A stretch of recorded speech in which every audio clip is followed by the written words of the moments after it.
Thank you, Pauline. Our next speaker is Rossbell from the New Zealand Drug Foundation. The Foundation wants a decent discussion, they say, on cannabis. Indeed. The topic tonight is prohibition rational? And yes, prohibition is entirely rational. If something is harmful, then we prohibit it, and the problem will go away. The problem is, human beings aren't rational. We all have different views about what's harmful, and that view of harm is defined by moral values, by our culture, and those things aren't usually ever rational. I want to make two quick comments in my 5 minutes. One is about the need to have a broader debate, and a debate about cannabis that's beyond the simple legal status argument, which is what usually dominates this discussion. And I also want to talk about the relative harms of alcohol and cannabis and ways we might minimise those harms. The terminology of prohibition is unhelpful, and it is the subject tonight. It sets us up for the polarised debate that frustrates us all. It gets us nowhere talking about prohibition. We need to move beyond that debate.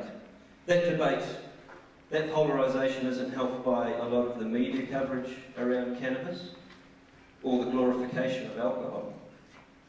And it isn't also helped by our politicians when they, if they get down to it, debate the topic.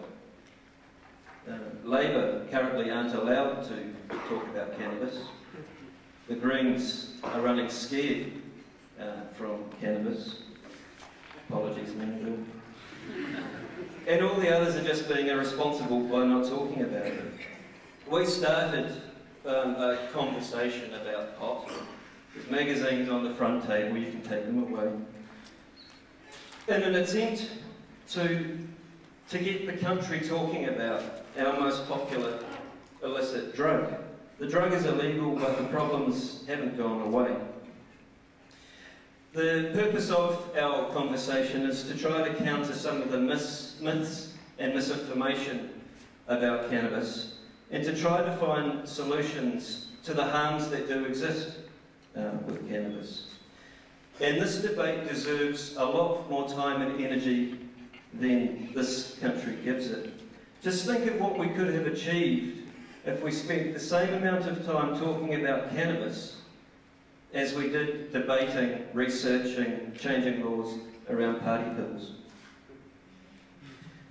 As Chris mentioned, we do have an opportunity to have a bigger conversation about drug policy and around cannabis and around harm minimisation, and whether harm minimisation should indeed be reflected in our drug law. And that's through the review of the Misuse of Drugs Act. Now that review has started.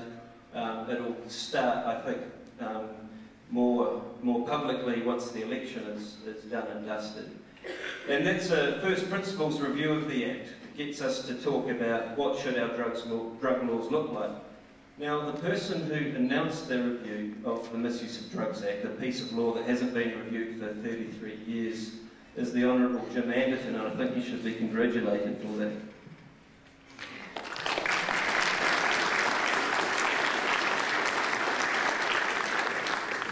My final comment is around harms and harm minimisation. I only have two points I want to make. At a population level, there should be no debate, and I don't think there is any debate, that alcohol creates the greatest harm of any drug in this country, and I include tobacco in that, which does kill almost 5,000 people. Alcohol causes the biggest problems of any drug in this country.